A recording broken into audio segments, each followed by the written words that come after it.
Have you ever helped someone only to be betrayed, used, or drained, until nothing was left of you? Machiavelli warned about this centuries ago. He said there are 6 kinds of people that a wise man must never help, because to save them is to destroy yourself. In this video we'll uncover who they are, and how to protect your power from those who feed on it. In every age, good men lose their strength, not to enemies, but to the weak they tried to save. The most dangerous enemy is not the one with a sword.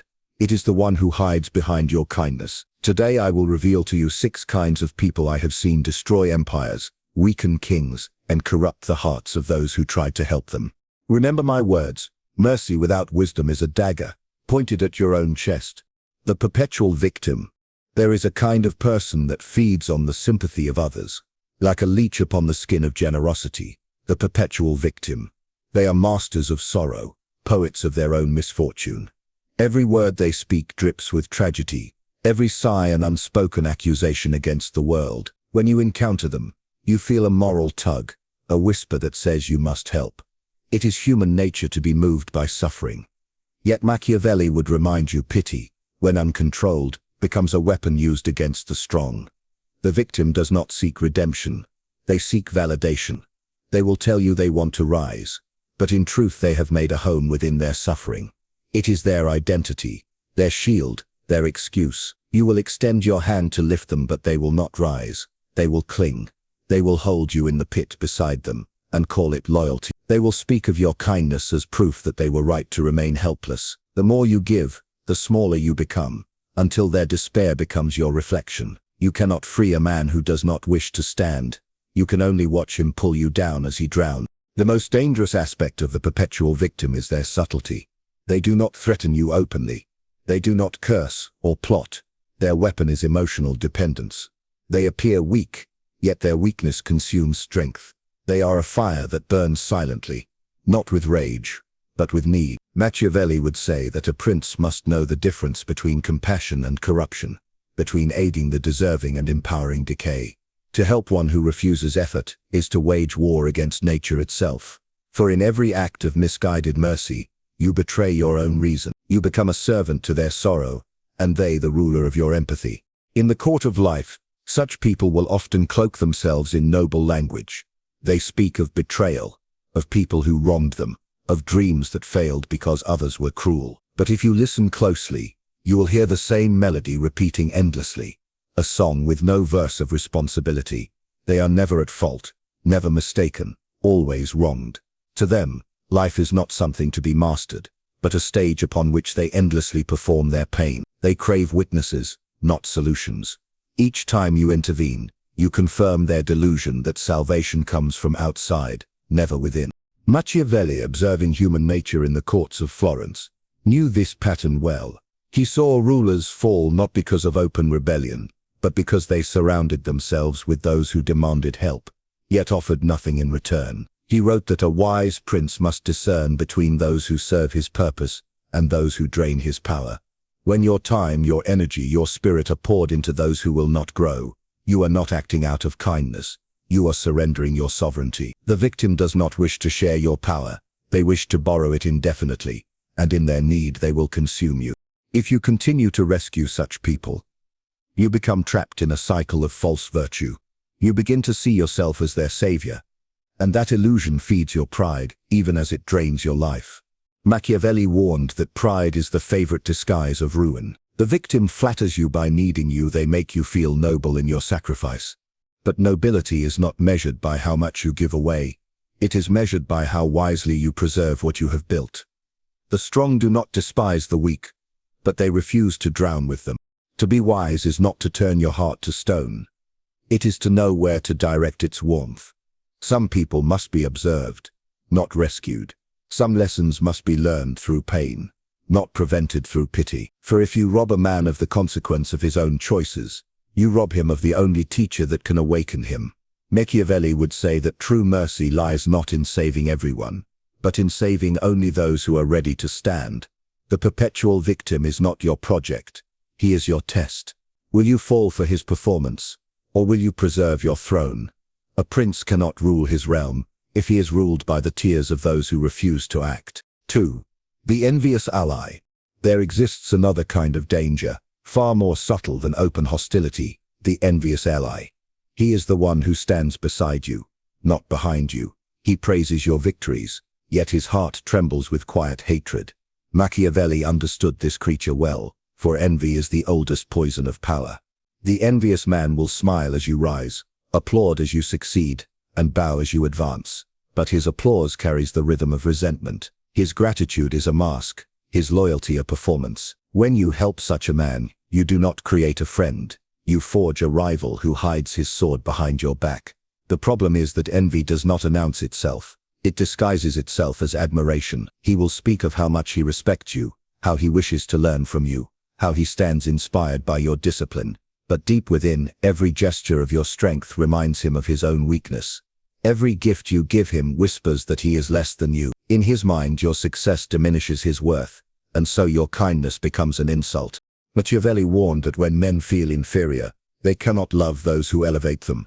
They can only tolerate them until an opportunity for revenge appears. To help an envious man is to plant a seed of rebellion in the soil of friendship. You may raise him, teach him, or share your secrets. But the day he believes he no longer needs you, he will strike. For envy cannot coexist with gratitude. The two are natural enemies. The envious ally despises debt. Every favor you give him becomes a weight on his pride. He will look at you and think, I must free myself from his shadow. And that thought, repeated enough times, becomes betrayal. Machiavelli once wrote that men forget the death of their father sooner than the loss of their inheritance. What he meant was simple. People will forgive anything except the feeling that you have more than they do. To understand the envious ally, you must look into his silence. Notice how he watches you when others praise your work.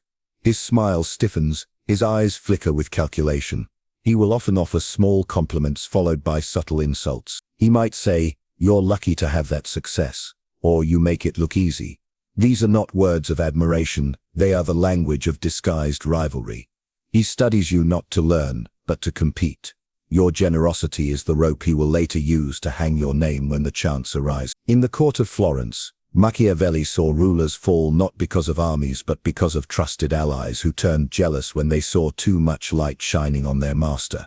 The prince, blinded by trust, failed to see the shadow that grew behind him.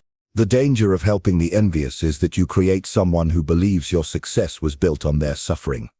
When you lift them, they feel small. When you guide them, they feel humiliated. And because they cannot surpass you honorably, they will seek to destroy you dishonorably. They will gossip in secret, twist your intentions, and whisper to others that you manipulate or deceive. Every kind act becomes a weapon in their narrative. You will look at them and wonder, how could they betray me after all I have done? But to them your help was never kindness, it was dominance. Machiavelli would advise, therefore, that one must never raise a man who cannot bear another's greatness. The wise learn to test loyalty in small things before trusting in great ones. Praise them slightly and watch if their joy is sincere or forced. Share minor victories and see if their support feels light or heavy. The envious ally cannot celebrate another's triumph without tasting bitterness. He may not attack you immediately. Envy is patient. It waits for weakness, for the perfect moment to claim righteousness in its treachery. Machiavelli observed that envy is the shadow that follows all who rise. It cannot be defeated by kindness, for kindness feeds it. The only cure for envy is distance. So when you meet such people, those whose smiles feel sharp, whose compliments leave a sting, do not confront them directly. Simply reduce their access to your inner circle. Keep them near enough to watch, but far enough to prevent harm. Machiavelli believed a ruler must see through affection as one sees through smoke, with clarity and suspicion. Helping an envious man may feel noble, but it is the nobility that leads to ruin. He will never see your aid as generosity, only as proof that you stand above him. And when the day comes that he can harm you, he will call his betrayal justice. For envy, once awakened, does not rest until equality is restored, even if that equality is achieved through your fall. 3. The fool who refuses counsel. Among the many forms of human blindness, the most incurable is that of the fool who refuses counsel. This man stands before wisdom and closes his ears, not out of ignorance, but out of arrogance. Machiavelli would say that there is no greater danger to the wise than to waste their words upon the deaf. These fools appear everywhere, in courts, in friendships, In families, always seeking advice but never intending to follow it. They approach you with questions, not to learn but to be admired for asking. They crave the illusion of progress, while avoiding the pain of change. When you try to guide them, they nod, they flatter, they promise transformation, but as soon as you turn away they return to the same ruinous patterns. To help such a person is to pour water into a cracked vessel. No matter how much effort you expend, nothing endures. The fool who rejects wisdom is not simply resistant to correction, he is offended by it. He confuses advice with judgment, truth with humiliation. When you show him a better way, he feels smaller, not enlightened. He will argue not to defend logic, but to preserve pride. Machiavelli understood this well. Men are more attached to their opinions than to their fortunes, for opinions give them the illusion of control. Such people would rather fail on their own terms than succeed under another's guidance. You will see them stumble repeatedly, curse fate, and blame others, but never themselves. Their world is a fortress built of excuses, guarded by pride, and your wisdom is the enemy at its gate. Machiavelli observed that in the realm of power, advice is both a gift and a test. The wise man listens, adapts, and strengthens himself. The fool listens, resists, and destroys himself. A prince, he said, must never surround himself with flatterers or fools, for their stupidity is contagious. The fool's mind is like stagnant water. What enters it becomes corrupted. To offer him insight is to throw pearls into mud. Yet many good men make this mistake out of compassion. They see a struggling soul and think that more explanation, more reasoning, more patience will awaken understanding. But the fool does not suffer from lack of information. He suffers from lack of humility. You cannot teach what pride refuses to hear. The danger of helping such a man lies not only in wasted effort, but in eventual betrayal. For when his decisions lead to ruin, he will not admit that he ignored your counsel. He will accuse you of misguiding him. The same man who begged for your advice will condemn you for giving it. He cannot tolerate the thought that his failure is his own doing, so he must invent villains to preserve his ego. And because your wisdom once challenged him, you become the perfect target. Machiavelli would remind you that gratitude cannot take root in a mind governed by vanity. To the fool, your advice is an attack on his superiority, even when offered with care. Consider also that fools are often confident. Their ignorance gives them certainty, while the wise remain cautious. The fool will speak louder, act faster, and appear more decisive than those guided by thought. People admire such boldness, mistaking recklessness for courage, and when he fails, he blames circumstance, not choice. If you try to intervene, he will resist, saying you do not understand, that his situation is unique. He mistakes persistence for strength and delusion for faith. Machiavelli would see in him the same flaw that destroys rulers who refuse counsel, the belief that willpower alone can overcome ignorance. To help such a person is to become an accomplice in their downfall. You will watch them burn their opportunities, destroy their relationships, and still insist they are right. Your presence in their life will not save them. It will only drain you. They will draw you into endless debates, asking for advice they never intend to follow, and then resent you when truth exposes their weakness. Eventually you will learn what Machiavelli taught centuries ago, that wisdom offered to the unwilling is not kindness, but waste. The wise conserve their counsel for those prepared to receive it, for every word has value, and to spend it on the deaf is to rob yourself of strength. Therefore, when you meet the fool who refuses counsel, step back. Let the world instruct him in the ways that words cannot. Pain will teach what pride rejects. Machiavelli would say that experience is the only teacher the arrogant obey. Allow him to fail, for only through failure can illusion break. Do not cast your energy into the void of his stubbornness. Your role is not to save the fool, but to protect your peace from his noise. In time he will either learn through suffering, or perish within his ignorance. And when that happens, you will have obeyed one of the most vital laws of power. Never waste wisdom where it is unwelcome. 4. The eternal beggar. There is a certain kind of person whose hunger knows no end. The eternal beggar. He does not always wear rags or stretch out his hands in the streets. Sometimes he dresses well, speaks kindly, and moves among the successful. Yet his spirit is one of endless dependence. Machiavelli would have seen him clearly, the man who drains others in the name of need, who turns generosity into obligation and pity into profit. The eternal beggar may beg for money, attention, validation, or effort. But the pattern is always the same. He consumes more than he contributes. When you give to him once, he calls you noble. When you give twice, he calls you friend. When you refuse to give the third time, he calls you cruel. His gratitude is temporary, his expectation permanent. The moment he learns that you are willing to help, he sees not your kindness but his opportunity. Machiavelli taught that dependence breeds weakness, both in the giver and the receiver. To the one who gives too freely, it creates arrogance, the illusion of being a savior. To the one who takes too easily, it creates slavery, the habit of waiting for others to solve what he refuses to confront. The eternal beggar does not truly seek improvement, because improvement would end his advantage. His suffering is his currency. He knows that pity opens doors faster than effort, that appearing helpless invites more help than discipline ever would. You may see him as a victim of circumstance, but Machiavelli would say he is a master of manipulation. He has learned that some people gain power not by commanding others but by compelling their mercy. When you help such a person, you believe you are lifting him. In truth, you are training him to lean on you. Every favor you perform becomes the foundation of his next request. He learns the rhythm of your compassion, the weakness in your conscience, and he plays it like a melody. He may say, just this once, but it is never once. He may promise to repay you, but repayment is always delayed. Over time, you will notice that his needs grow as your patience shrinks. And yet, each time you think of saying no, guilt rises in your throat like a chain. That is his victory. He has turned your virtue against you. Machiavelli understood that the cleverest form of control is not through power, but through debt. The eternal beggar is a politician of emotion. He rules not through strength, but through your fear of appearing heartless. To the wise, this kind of person is dangerous, because he consumes what is finite, your energy, your focus, your time. These things once spent cannot be regained. Money can return, but wasted strength cannot.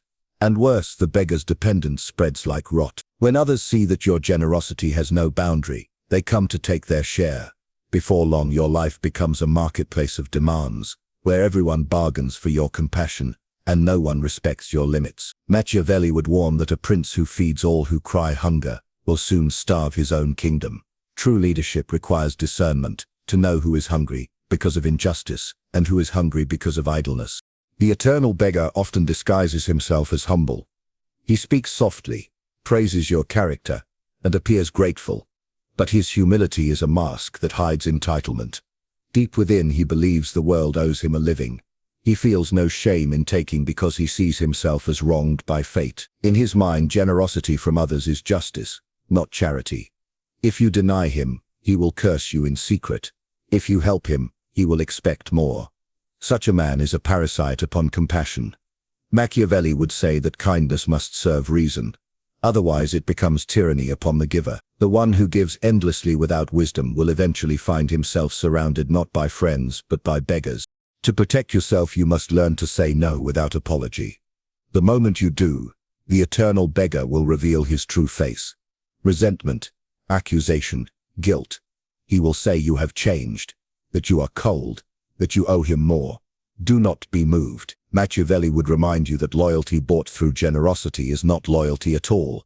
It is merely dependency waiting to turn into hate. When you stop feeding his weakness, he will curse you, but in that curse lies your freedom.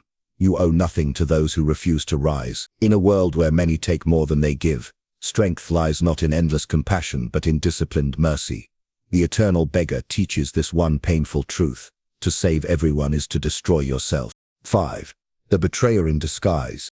Among all the deceivers who walk among men, none are more dangerous than the betrayer in disguise. He wears the face of loyalty and the tone of friendship, yet beneath his calm words, the blade of ambition gleams. Machiavelli understood this creature intimately, for he had seen courts filled with such men, those who served with flattery by day and plotted treachery by night. The betrayer knows that open hostility invites defense, so he chooses the art of deception. He wins trust slowly, feeding your confidence with praise, learning your secrets, studying your habits, all while waiting for the perfect moment to strike. To help such a person is to place a knife into his hands and turn your back in good faith. You believe you are strengthening an ally, but in truth, you are arming your executioner. The betrayer in disguise does not approach with hostility. He arrives with gratitude. He tells you that your wisdom inspires him, that your generosity humbles him.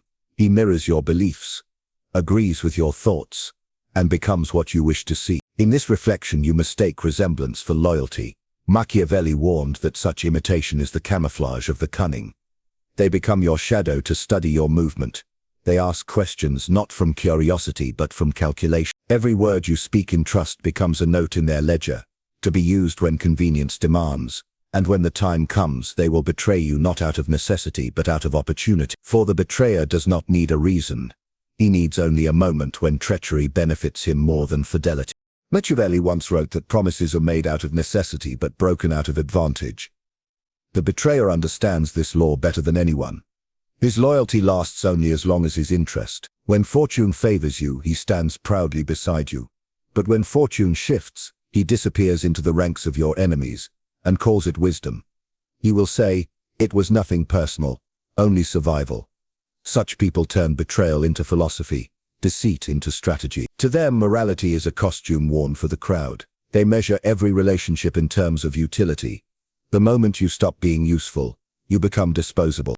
The tragedy is that these people often appear intelligent, capable, even charming. They know how to perform sincerity, because they have studied human emotion like an actor studies his lines. When you are strong, they flatter your power. When you are weak, they comfort your pride. They weave themselves into your confidence so deeply that you cannot imagine your circle without them. And yet when the tide of your success recedes, they are the first to depart, taking with them what they learned from you, your plans, your weaknesses, your habits. Machiavelli saw this pattern destroy empires. Princes who trusted easily were devoured by those who once served their tables. Helping a betrayer is more than a mistake. It is a slow suicide of trust. You open your gates to a smiling face, only to find your enemies inside the walls. The betrayer never strikes at your body first. He strikes at your peace of mind. He spreads doubt among your allies, whispers rumors in your absence, distorts your image until even the faithful begin to question. His genius lies not in violence, but in corrosion. He does not stab, he erodes. By the time you realize the extent of his deceit, the foundation of your trust has already collapsed. Machiavelli would tell you that a wise man must always doubt excessive affection. Genuine loyalty is steady, not sweet. It is proven in silence, not declared in speeches. The one who constantly assures you of his devotion is often the one rehearsing betrayal. Observe who speaks well of you when you are absent, not who flatters you when you are near. For truth is whispered, deceit is performed. The betrayer thrives on your blindness, on your need to believe in goodness. He knows that the strong often fall not to enemies but to those they love. Therefore the lesson is not to hate, but to watch. Trust measuredly, reward loyalty slowly, and test it through difficulty. Machiavelli wrote that adversity reveals friends and prosperity hides them. When you face hardship, observe who remains without expectation. There you will find truth. The betrayer will vanish, the moment your power no longer serves his ambition. Helping him was never kindness. It was participation in your own downfall. The wise learn that not everyone who stands beside you is on your side, and not everyone who smiles means you well. In the theater of power, deception is the most polished performance, and the betrayer its most talented actor. 6. The emotionally volatile. There is a kind of person whose heart is a battlefield of storms. The emotionally volatile. They live in extremes, loving one day and despising the next, weeping in the morning and laughing by night. To them peace is dull, stability suffocating. Machiavelli would have called them the most dangerous of all companions, for they are governed not by reason or loyalty, but by the shifting winds of emotion. Their friendship, their love, their trust, all are temporary moods disguised as eternal vows. When you help such a person, you tie your fate to a ship that sails without a compass. One moment, you are their hero, the next you are their enemy. They will lift you high with passion, only to throw you down when that passion fades. You cannot build alliances with those who live in chaos, for chaos knows no allegiance. Machiavelli believed that the strength of any prince or any man rests in his ability to control emotion. The volatile, by contrast, are prisoners of it. They are impulsive, reactive, and blind to consequence. Their actions are dictated by feeling, not foresight. They speak promises they cannot keep, make threats they do not mean, and demand loyalty they themselves cannot give. When you help such a person, you enter a drama that never ends. Your words will be misinterpreted, your silence exaggerated, your intentions twisted through the lens of their insecurity. They live not by reality but by narrative, and you will find yourself cast in a story you never agreed to play. At first they will appear passionate, even inspiring. Their energy burns brightly, their emotions seem deep, and their affection feels genuine. They draw you in with their intensity, and you mistake it for connection. But intensity is not depth, it is instability in disguise. The emotionally volatile are like fire, warm when contained, destructive when free. They will adore you as long as you reflect their ideal. The moment you reveal imperfection, they turn. Their love becomes resentment, their trust suspicion, their gratitude silence. And yet when they feel lonely again, they will return, begging forgiveness with tears as real as their previous anger.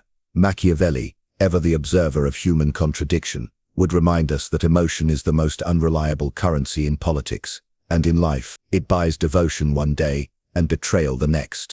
The danger of helping such a person lies in the cycle of guilt and reconciliation. Each time they lose control, they promise change. Each time they erupt again, they blame circumstance. You will find yourself trying to fix their moods, walking on the fragile glass of their emotions, measuring every word to avoid another explosion. Your peace becomes hostage to their storms. Machiavelli would see in this the fatal flaw of compassion untempered by judgment. For to try to stabilize the unstable is to drown in their turbulence. The more you give them comfort, the more they depend on you to regulate what they refuse to master within themselves. Eventually you are no longer a friend or ally.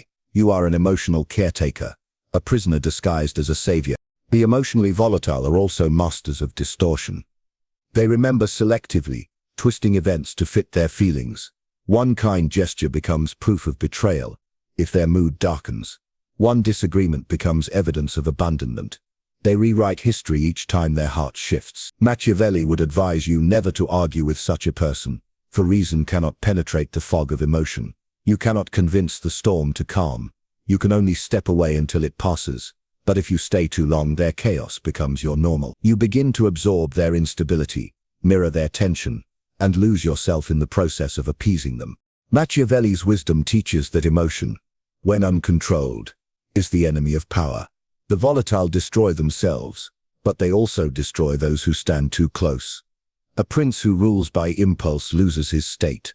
A man who loves by impulse loses his peace. To help such a person, therefore, is to mistake volatility for depth and pity for loyalty. True compassion, Machiavelli would argue, is not in soothing every outburst, but in maintaining distance from those who refuse mastery over themselves. The wise do not abandon empathy, they discipline it. They understand that not all suffering is sacred, some is self-inflicted and contagious. So when you meet one whose heart burns too hot, whose love arrives like thunder and vanishes like mist, guard your calm as a king guards his crown. Do not try to fix what was never built on reason.